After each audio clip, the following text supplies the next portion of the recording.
ఉండొద్దు, మీరు ఆడ పని చేసుకోవాలి.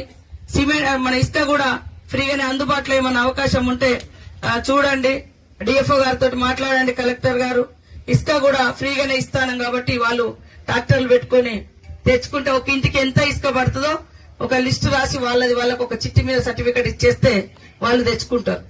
కాబట్టి మీరందరూ కూడా ఇల్లులు కట్టుకోవాలి, సంతోషంగా ఉండాలి, పిల్లలను చదివించుకోవాలి అనే ఉద్దేశంతో ఈ రోజు ప్రభుత్వం మరి పేదల కోసమే సంక్షేమ పథకాలు తీసుకురావడం జరుగుతా ఉంది.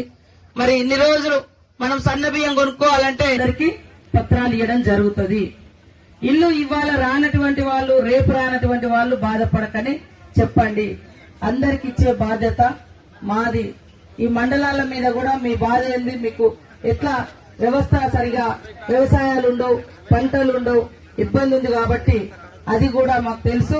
తప్పకుండా ఎక్కువ ఇల్లులు కూడా పెడతా ఉన్నాం, ఎక్కువ మందికి వచ్చేటట్టుగా.